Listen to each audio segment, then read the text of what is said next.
좋은 결과가 있었으면 좋겠습니다. 근데 양향자가 될 것 같은데.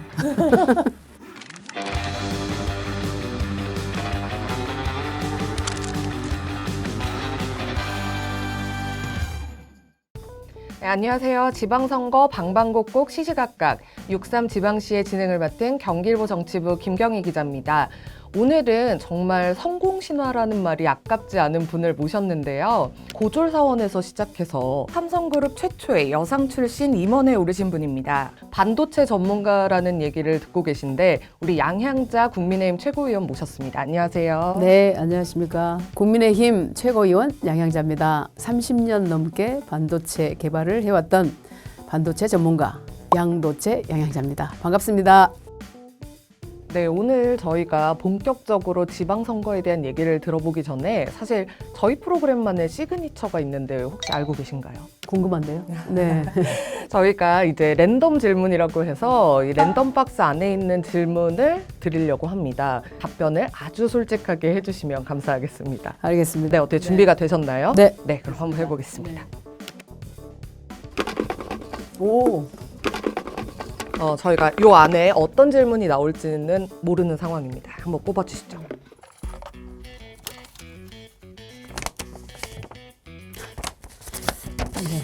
양향자가 생각하는 좋은 정치인의 기준은? 저는 네, 답해도 되나요? 네, 답변 주시죠. 네. 그래서 한마디로 이렇게 사무사, 공무사. 그러니까 생각에 사악함이 없어야 되고 공적인 일을 함에 있어서 사사로움이 없어야 된다. 그런 사람이 저는 제대로 된 정치인이다 이렇게 생각을 합니다. 그러면 최고위원님이 생각하시기에 이 사악한 생각이라는 거는 어떤 생각일까요? 예를 들면 지금 공천이 한참 진행되고 있는데 저 사람을 공천하면 나의 미래에 뭔가 해가 될 것 같아. 뭐 이런 생각을 한다든지 미래 권력의 싹을 자르려고 한다든지 뭐 이런 부분들이 보이지 않습니까? 근데 그런 부분들을 내려놓고 이 공천을 진행을 해야 되고 다음 공천에 내가 어떻게 당선이 돼야 되겠다. 이런 생각만으로 이렇게 정당인으로서의 활동을 한다면 저는 그것은 정당을 괴멸시키는, 함몰시키는 그런 사람이라고 보기 때문에 좋은 정치인이 아니라고 봅니다. 다만 이제 우리 국민의힘에는 정말 좋은 분들이 또 정치를 하고 계시기 때문에 국민들로부터 신뢰를 꼭 받을 것이라고 믿고 있습니다. 아마도 아까 얘기해 주셨던 것처럼 이제 개인의 이익보다는 우리 공적인 이익을 위해서 움직이는 그런 사람을 좋은 정치인이다라고 얘기해 주신 것 같아요. 맞습니다. 하나를 더 뽑아보도록 하겠습니다. 이거 언제 이렇게 준비를 하셨어요? 국민의힘은 뭐 다. 네. 5글자로 네. 표현해 주십니다.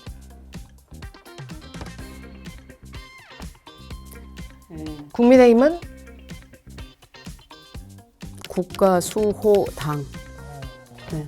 국민의힘은 국가 수호당이다. 네. 네. 왜인가요?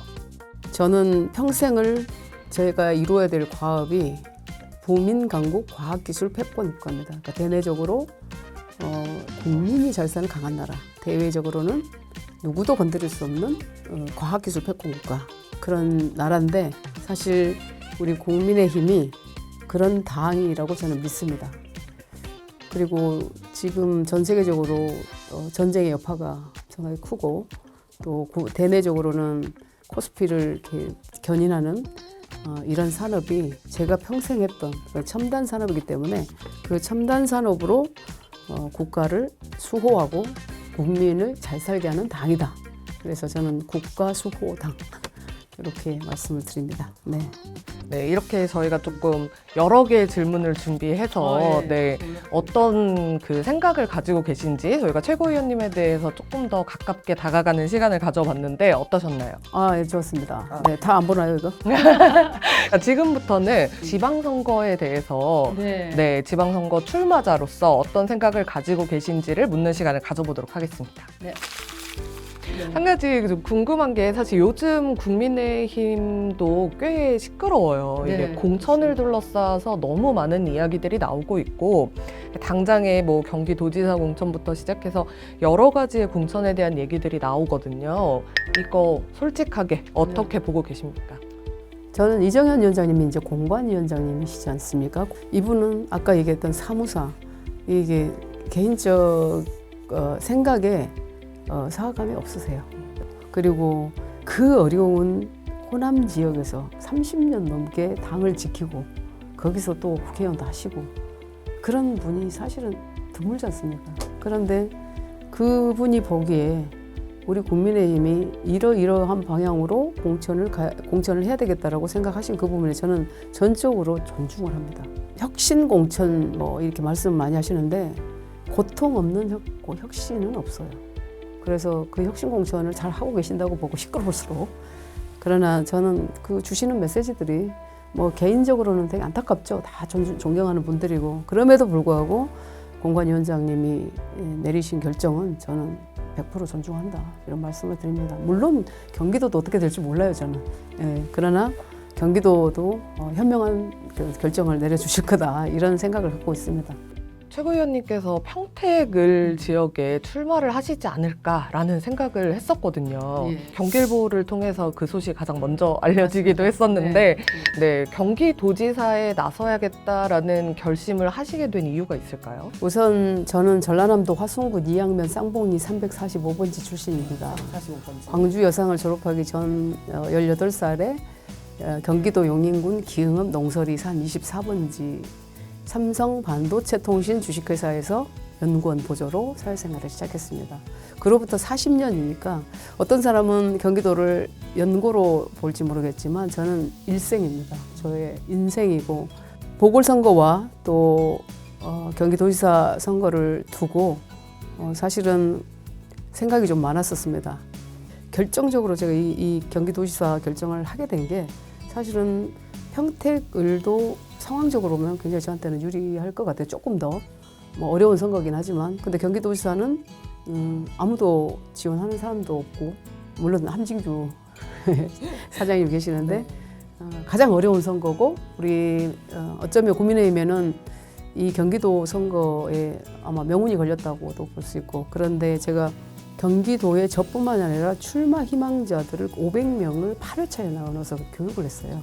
경기도가 어떤 도시인지 이 호국신산이라는 이야기부터 하면서 이게 반도체라는 산업이 얼마나 중요한지 우리 청년들한테 어떤 희망을 줄 수 있는지 그리고 2030년도에 우리가 어떤 모습으로 정권을 탈환할 것인지 이제 이런 얘기를 굉장히 강하게 했단 말입니다. 근데 그분들이 500명 거의 전원이 저보고 함께 뛰어달라 이렇게 요청을 해왔어요. 그래서 위로부터의 어떤 요청이 아니라 저는 정말 함께 동지로 뛰어야 될 분들의 요청에 제가 그 열망에 답을 안 할 수가 없었습니다.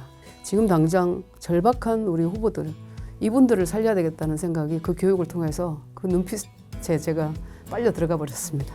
그래서 함께 뛰기로 했기 때문에 경기도지사 출마로 제가 경기일보에 가장 먼저 말씀을 드렸었습니다. 영광이네요. 맞습니다. 진짜 너무 저희도 그래서 오늘 이 자리가 좀 각별하기도 한데 누구도 예상하지 못했던 선택이었기 때문에 이 소식이 알려졌을 때 누가 가장 먼저 연락을 해왔나가 좀 궁금해요. 저희 아들입니다. 엄마 왜 또 어려운 길을 가려고 해? 아드님께서 이제 걱정이 되게 많죠. 그런데 대부분의 분들이 등잔빛이 어두웠네? 이런 분들이 정말 많았어요. 우리 국민의힘의 의원님들, 저랑 가까운 분들 또 조금 덜 가까운 분들도 야 민주당의 추미애 후보가 되면 이 각이 완전히 서는데 그러면서 굉장히 설레하시더라고요. 근데 그도 그럴 것이 정치투사냐 경제투사냐 2년 안 된 추미애 후보냐 40년의 양양자냐 민주당의 대구냐 국민의힘의 광주냐 이런 게 이제 각이 이렇게 서다 보니까 굉장히 재밌어 하시면서 연락을 정말 많이 해주셨어요. 그리고 더 중요한 것은 광역단체장 중에 아직 여성 당선자가 없습니다. 이번에 경기도에서 두 여성 후보가 만약에 양당의 후보가 된다면 한 명은 여성 단체장이 나올 것이기 때문에 그것 또한 우리 경기도민이 쓰시게 되는 역사가 될 겁니다. 네, 재밌을 것 같아요. 저는 이상하게 설렙니다. 그러면 가장 강력한 경쟁자로 추미애 후보를 보고 계시는 건가요? 경기도의 수장으로서 누구를 뽑을 것인가를 보면 적어도 저는 정치투사는 안 뽑을 것 같아요. 저라면 양양자는 헌정사 최초로 양 정당의 반도체 위원장을 했을 정도로 정파와 이념을 초월해서 일하는 사람, 네, 효능감 있게 일하는 사람, 실용적인 사람, 그런 인식이 돼 계실 거라고 보고 저는 제가 가장 두려운 존재지 않을까. 그래서 지금 경기도에서 이 양향자 최고위원이라는 사람이 반도체 전문가로 나서는 거에 대한 의미가 어떤 의미가 있는지 좀 궁금해요. 그러니까 대한민국 부가가치의 84.6%가 사실 경기도의 반도체입니다. 산업의 50% 이상이 또 경기도의 반도체고 거기다가 매출의 76%가 또 반도체고 저는 이번 선거에서 이렇게 물어보면 될 것 같아요. 다른 후보한테 경기도에서 가장 중요한 산업이 무엇입니까? 그럼 반도체라고 할 거 아니에요. 그럼 누가 적절하다고 보십니까?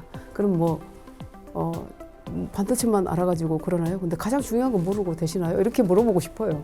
그리고 국회 경험도 있고 그다음에 국가인재위원장으로서 정부 시스템을 제가 누구보다도 잘 알게 되었고 행정의 경험도 있고 그다음에 반도체 특위위원장을 맡으면서 산업을 양 정당에서 또 입법이며 정책이며 이끌어봤던 유일한 사람이라고 생각하기 때문에 경기도에 가장 필요한 후보이고 이제 우리 김동연 도지사께서도 사실 도지사님이 알게도 또 모르게도 정말 많은 분들이 반도체에 대한 조언을 저한테 구했거든요. 정말 많이 제가 도와드렸던 그런 그 지난 4년의 도정이었기 때문에 제가 하면 훨씬 더 빨리 인허가라든지 용수 그다음에 전력이라든지 교통 인재 공급 이런 것도 제가 일사천리로 할 수 있습니다. 그러면은 최고위원님이 생각하시기에 이제 반도체 리더십 이거 무엇입니까? 반도체 리더십은요 추진력이 굉장히 강해야 됩니다. 반도체라고 하는 이 산업이 그러니까 우리가 패권을 가져오기 위해서는 추진력도 있어야 되지만 오류가 있어서는 안 되거든요. 아시겠지만 아주 어마어마한 산업의 그러니까 오케스트라입니다. 그것을 전체를 이해하고 있는 사람이 잘 없어요. 다행인 건 제가 반도체 설계를 30년 동안 했어요. 설계를 30년 동안 했다라는 것은 피지빌리티 스타디라고 이제 그 기획부터 백엔드 공정까지 다 알아야 설계가 돼요. 시장도 다 예측이 되고 미래 산업의 기획이 되어야 설계를 할 수가 있기 때문에 설계 부분은 굉장히 중요한 사람들이 하는 일이에요. 설계가 이 도시의 설계하고 거의 닮아 있다. 이런 말씀을 드리면서 그 반도체 리더십은 굉장히 다른 리더십이고 특히나 국가 경영은 그 기업가 정신이 좀 많이 필요하다라는 말씀을 드려요. 네, 그러면 그런 걸 하기에는 나 양양자가 가장 적임자다. 그렇게 안 보이나요? 아니 정말 그렇거든요. 그리고 다른 경험이 없으면 모르지만 국가 경영도 행정도 해보고 입법도 했었고 그 모든 어떤 경험을 모아서 반도체 리더십으로 가면 될 것 같아요. 근데 지금도 이렇게 검수완박 법안이라든지 이번에 중수청법, 공수처법 이런 걸 보면 어떻게 저렇게 만드나. 78년에 어떤 사법 체계를 바꾸려면 정말 수많은 시뮬레이션을 해서 오류가 없어야 되거든요. 약자들의 피해가 가장 없어야 되는 거잖아요. 근데 그런 시뮬레이션 없이 마구 법을 만들고 나중에 문제 생기면 바꾸겠다. 이 자세가 법률가들의 자세예요. 특히 추미애 후보님은 그렇게 갈 거예요. 그래서 율사의 리더십은 절대로 도정에서 있어서는 안 된다. 이건 제가 좀 개인적으로 궁금했던 건데 사실 저도 여성이고 우리 최고위원님도 여성이신데 쭉 걸어오신 길을 보니까 사실 쉽지 않은 길이거든요. 제가 보기에는 유리천장을 깨는 정도가 아니라 거의 이렇게 없애버리면서 이제 오셨는데 그때 당시에 가장 강력하게 느꼈던 유리천장은 어떤 걸까요? 회사에서 제가 이제 연금 보조로 들어와서 가장 허들이 어디였냐면 이 1은 이제 고졸, 이 2는 전문대졸, 이 3는 이제 대졸인데 그 허들이 또 있더라고요. 근데 그 승진 시험에서 제가 이제 90년도에 결혼해서 91년도에 딸을 낳고 92년도에 승진 시험을 보지 않습니까? 근데 제가 떨어진 거예요. 이제 필기 시험을 합격했고 이제 1년에 면접을 2번을 줘요. 근데 첫 면접에서 제가 떨어진 거예요. 근데 그 다음 면접도 당연히 떨어질 거라고 다들 그러더라고요. 그래서 저는 그 다음 면접 때 이제 딱 면접장에 들어가서 이렇게 돼 있어요. 이렇게 면접관이 5분이 이렇게 들어와 계셨어요. 근데 저는 이렇게 문 열고 들어와서 이렇게 앉지도 않았습니다. 저는 오늘 면접 보러 오지 않았습니다. 저에게 질문하실 거 없습니다. 저는 제가 하고자 하는 이야기만 하고 가겠습니다. 85년 11월 25일에 입사해서 지금까지 죽을 만큼 일했습니다. 그리고 가장 먼저 결혼했습니다. 아이도 가장 먼저 낳았습니다. 그런데 결혼과 출산과 육아가 저의 승진의 걸림돌이었다면 제가 먼저 이 회사를 버리겠습니다. 안녕히 계십시오 하고 나가버렸어요. 네, 그래서 제가 이제 승부사예요. 그날 저는 잘리는 줄 알았어요. 이제 가서 짐을 쌌어요. 저는 이제 더 이상 내가 여기 있을 이유가 없다 그래가지고. 근데 저의 이렇게 상사분이 오셔가지고 도대체 면접을 어떻게 봤냐고. 회사가 난리가 났대요. 독한 아줌마가 하나 나타났다. 4일 후인가 발표했어요. 근데 제가 처음으로 합격을 했습니다. 그래서 그 뒤로 이제 그 허들이 또 없어졌습니다. 유리천정을 깼다고 하는데 저는 항상 제가 부딪혀서 나는 죽더라도 그 다음은 살 거 아니에요. 네, 그러면 그 길은 가야 됩니다. 그리고 이번에 경기도지사도 그래요. 제가 가서 저는 죽더라도 그 도움이 될 거라고 저는 확신하기 때문에 우리 후보들을 살린다면 나는 그 길을 가는 거죠. 내가 죽더라도. 네, 저는 항상 그래요. 만약에 최고위원님께서 도지사가 되신다면 여성으로서 광역자치단체장이 거의 최초로 탄생을 하게 되는 거기 때문에 가장 먼저 추진하고 싶은 또 가장 중점적으로 추진하고 싶은 여성 정책이 있으실까요? 출산을 하고 육아를 하는 그 과정이 되게 힘들잖아요. 제가 정치권에 나오면서 출산이 출세를 막고 여성의 육아가 경력 단절이 되는 그런 그 한계는 제가 이렇게 뚫어주겠다라고 얘기를 했었어요. 그래서 지금 가장 중요한 게 저희 딸도 이제 애가 둘인데 제때하고 지금은 더 어려워졌어요. 그래서 저는 육아 정책에 있어서 제가 가장 잘 아는 기술로 최근에 그 돌봄 시스템 문제 있다고 이렇게 보도가 됐었는데 경기도만이라도 언제든지 육아를 책임져 줄 수 있는 사람을 쓸 수 있게끔 할 거예요. 생애 그 주기별로 매칭 프로페셔널들이 있어야 되는 거죠. 그래서 국가가 그들을 이제 육성을 하고 이 육성된 베이비 부모 시대 이후의 분들이겠죠. 그분들이 우리 청년 세대하고 매칭이 돼서 국가가 인증을 해주고 그다음에 예산을 이쪽에 넣어서 우리 젊은이들이 돈을 안 들이고도 육아를 할 수 있도록 국가 경기 책임제를 꼭 할까 하고야 말 거예요. 그래서 청년들한테 주거도 중요하고 뭐 교통도 중요하고 그런데 결국은 아이 키우는 게 가장 중요한 것 같아요. 그렇지 않나요? 다들 끄덕끄덕 하시죠. 근데 아이를 안 낳는 이유가 키워줄 사람도 없거니와 또 비용이 너무 많이 들어가고 뭐 경력 단절이 되고 근데 실제로 나와서 기르는 것은 상상보다 훨씬 더 어려운 일이에요. 네. 사실 이 안에는 지금 결혼을 하신 분도 없고 출산을 하신 분도 없어서 앞으로 제가 잘 만들어 드릴 테니까 빨리 결혼하시고 아이도 낳아서 애국하셔야 됩니다. 네. 네, 이제 저희가 진짜 오늘 뭐 많은 얘기들을 들어봤고 사실 솔직한 이야기들을 해주셔서 정말 감사한데 이제 인터뷰를 좀 마무리할 시간이 다가왔습니다. 네.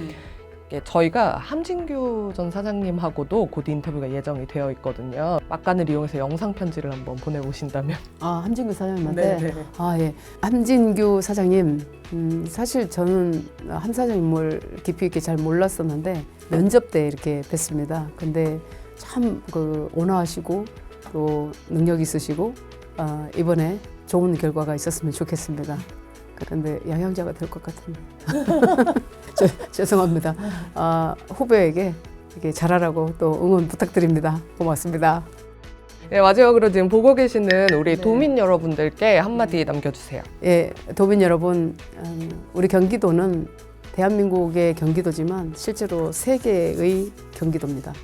세계를 주름잡는, 세계를 주도하는 그런 반도체 산업이 가장 발달되어 있는 곳이 또 경기도이기 때문에 제가 40년 경기도인으로서 우리 경기도민들의 삶과 함께한 사람으로서 앞으로의 경기도민들을 위해서도 열심히 봉사하고 헌신하겠습니다. 우리 청년들 또 장년, 노년까지도 삶이 행복한 매력있는 도시로 만드는데 최선을 다해서 제가 노력하겠습니다. 한번 믿어주십시오. 고맙습니다. 정치인 영양자부터 인간 영양자까지를 다 두루 살펴볼 수 있는 시간이었는데요. 오늘 귀한 시간 내주셔서 감사합니다. 감사합니다. 감사합니다.